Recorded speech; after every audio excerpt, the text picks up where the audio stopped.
Baik, kita mulai ya. Assalamualaikum warahmatullahi wabarakatuh. Waalaikumsalam. Selamat malam semuanya. Semoga kita sehat-sehat semua ya.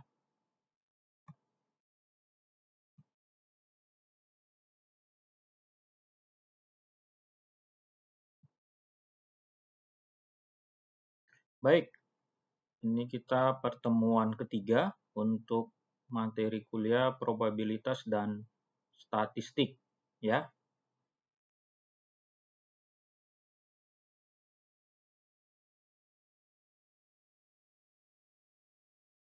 Baik, untuk PowerPoint-nya terlihat?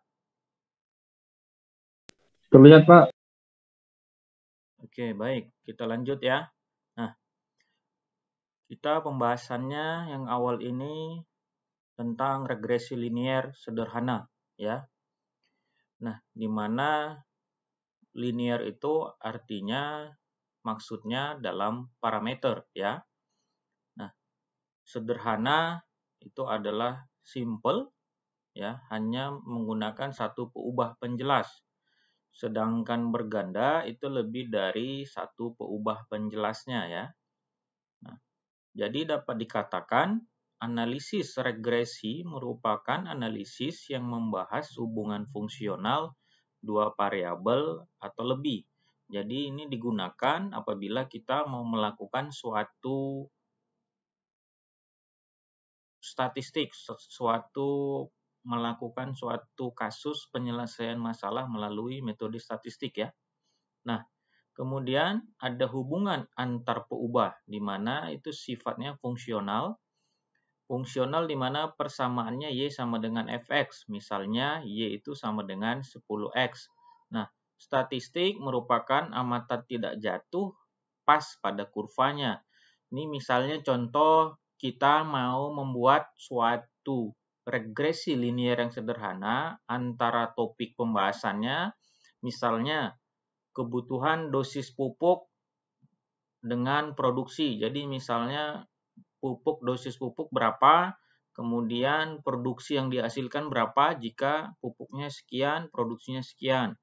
Sama juga jika kondisi badan tubuh kita, misalnya berat tubuh kita sekian, tinggi badan idealnya berapa? Sekian. Nah ya, jadi diperbandingkan. Kemudian IQ-nya berapa, kemudian prestasinya berapa. Nah, model regresi linier sederhana persamaannya adalah YI sama dengan theta 0 tambah beta 1 X1 tambah sigma I sama dengan I-nya itu merupakan 1, 2, dan seterusnya. Ya, ini merupakan persamaan model regresi linier secara sederhana. Ya.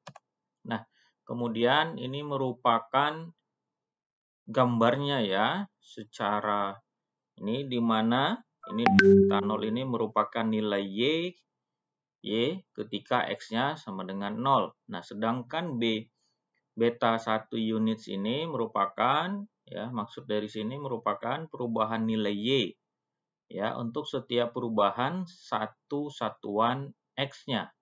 Ini dia ya responsinya.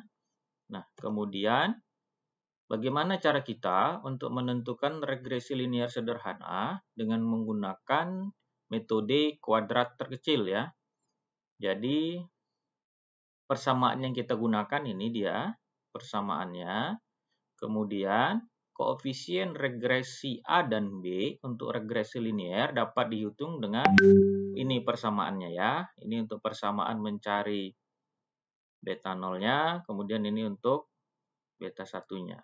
Ini persamaannya. Nah, kemudian kita masuk ke korelasi ya. Nah, di mana dari korelasi itu merupakan hubungan antara dua variabel atau lebih. Ya. Ini dapat kita katakan misalnya korelasi ini hubungan dua variabel atau lebih. Misalnya contohnya hubungan antara motivasi kerja dengan kinerja. Nah, jadi ada korelasinya. Motivasi kerja kita seperti apa, kinerja yang kita hasilkan seperti apa. Nah, Tujuan dilakukannya suatu analisa korelasi yang pertama adalah untuk mencari bukti terdapat tidaknya hubungan atau korelasi antar variabel, ya. Jadi mencari bukti dia untuk hubungan korelasi antar variabel. Yang kedua, bila sudah ada hubungannya, maka dapat dilihat besar kecilnya hubungan antar variabelnya. Nah, sedangkan yang ketiga, untuk memperoleh kejelasan apakah hubungan tersebut berarti atau tidak berarti, ya. Nah, kemudian koefisien korelasi ini tidak menggambarkan hubungan sebab akibat, ya. Jadi dia tidak menggambarkan hubungan sebab akibat, tetapi dia hubungan antara dua variabel, ya. Jadi bukan hubungan sebab akibat. Nah, nilainya itu berkisar antara -1 dan 1. Kemudian di mana tandanya itu ada dua, ya, tanda positif atau negatif. Ini merupakan menyatakan arah hubungannya. Kalau dia positif searah, kalau dia negatif berlawanan arah. Nah, koefisien korelasi hubungannya ini linier, ya. Nah, kalau koefisien korelasi yang Spearman atau rank correlation ini merupakan hubungan tren, ya, atau dia memiliki hubungan kecenderungan. Kecenderungannya seperti apa, ya? Misalnya kecenderungan penderita penyakit terkena virus corona. Nah, tren kecenderungannya untuk bulan ini meningkat atau menurun. Nah, ini bisa kita hitung, kita gunakan menggunakan korelasi, ya. Jadi untuk mengetahui tren. Nah, kemudian ini merupakan gambar perkenalan terkait korelasi. Inilah dia, ada continuous variabelnya, ya.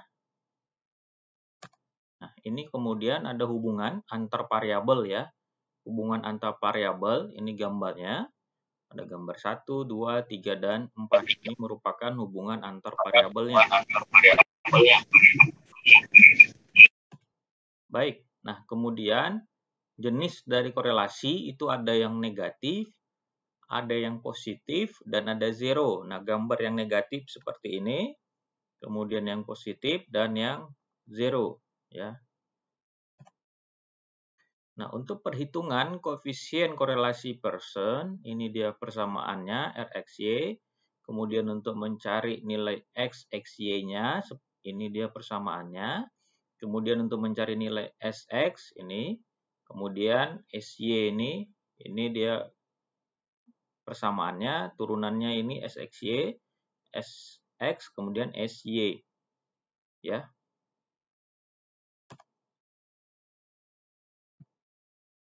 Baik. Demikian yang saya sampaikan. Kira-kira ada yang mau ditanyakan, silahkan. Atau sudah paham, sambil diaktifkan videonya, sambil saya merekam kehadiran kita, ya. Jadi fungsi dari regresi dan korelasi itu dapat kita lakukan ketika kita mau melakukan suatu penelitian, ya. Nah, ini nantinya pada saat penulisan skripsi atau penulisan tesis, nah ini dipergunakan probabilitas dan statistiknya untuk pengambilan datanya.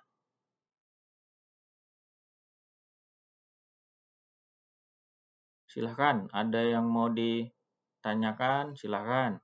Atau sudah cukup paham? Kalau sudah cukup paham, ya kita bisa sudahi pertemuan kita ini. Atau ada yang mau ditanyakan? Untuk materinya nanti bisa kami dapat di e-learning, Pak? Bisa, materi malam ini. Nanti saya kopikan lagi di e-learning. Terima kasih, Pak. Baik, baik. Ada lagi? Silahkan.